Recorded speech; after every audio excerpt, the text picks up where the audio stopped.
600,000. If we were talking about money, this would be a great number, right? Well, today we're not talking about money. In fact, 600,000 is the number, on average, that cats and dogs enter our Texas shelters. So what do you think that means for our local shelters? Today, I'm encouraging you to give your support to the local animal shelters that so desperately need it. Without our support, these shelters could lose funding, facilities, among many other things. In fact, most of my animals have been adopted. Today we're going to be talking about why this is an issue, why they need our help, and what we can do in order to solve it. According to an article by Ariana Dittman, How Stray Cats and Dogs Are Harming Wildlife, pet overpopulation has been a concern in communities across the globe for decades. Cats and dogs living in our streets can cause a number of problems. This includes disease, which include rabies, distemper, any disease that you can think of that dogs can pass to other dogs or cats can pass to other cats is included in this, which can not only be extremely harmful for your pet, but for your safety. Not only do they carry many diseases, but they also cause destruction to your personal property. This could be tearing up your trash, tearing up your yard, any number of things. Along with destruction, they can also cause harm to you or your other pets. There have been many accounts of stray dogs or stray cats coming into people's yards and getting in fights with people's pets. And then if you were to try to break up that fight, you put yourself in harm's way. You could end up getting bit, which follows back to rabies because you never know what these animals carry. So now that you know why it is an issue and what issues come from it, I would like to talk about why we need to help. Without help from us as a community, our local shelters are destined to fail. Without proper funding, proper facilities, support from our community for the veterinary practices that go on in shelters, such as spay and neuter.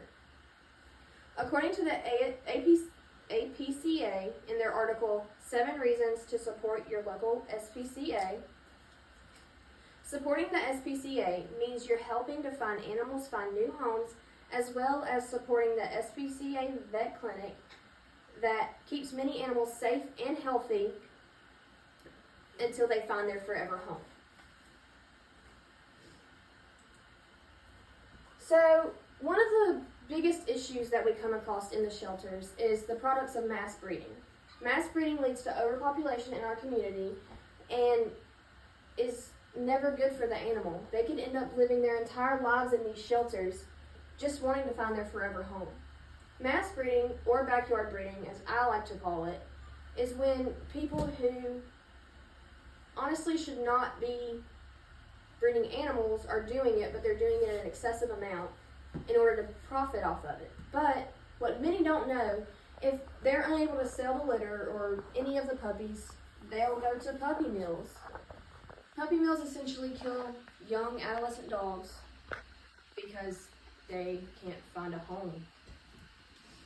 Another reason I fully support shelters is because they save you money. Would you rather go to a backyard breeder, mass breeder, any kind of breeder, and spend $1,300 on a dog when you can find an animal in a shelter that is begging for a home and wanting to be loved for $75? Not only are you helping yourself, but you're also giving these animals a second chance that they so desperately need. All they want is to feel love and kindness from a human. So now that you know why it's an issue and why they desperately need our help, I would like to talk with you about some of the things that we can do as a community in order to support and help our local shelters. According to the GoFundMe website, How to Help Animal Shelters, there are many ways to help local animal shelters this holiday season, and most of these involved a donation of some kind.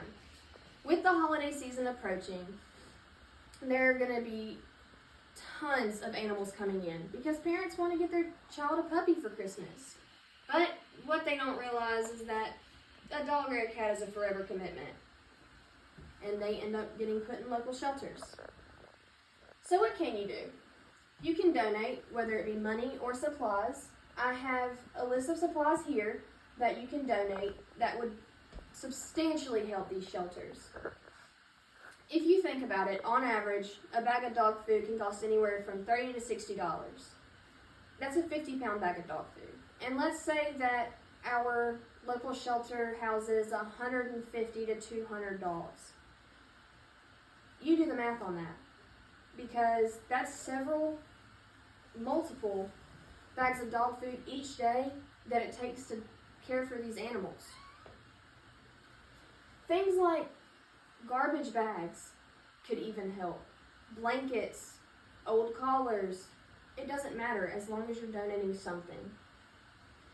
If you're not able to financially donate, that's completely fine. Donate your time, volunteer. Even if it's just an hour on a Saturday, you could be helping substantially. Because unfortunately, if the shelters are understaffed, then that means that the animals aren't getting the adequate care that they need. They're not getting to stay out as long. They're not getting enough attention. It's just not fair to the animal.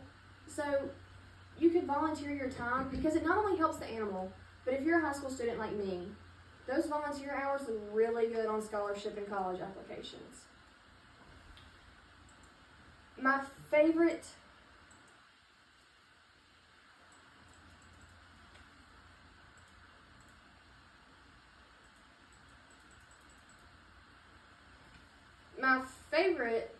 however, is to adopt.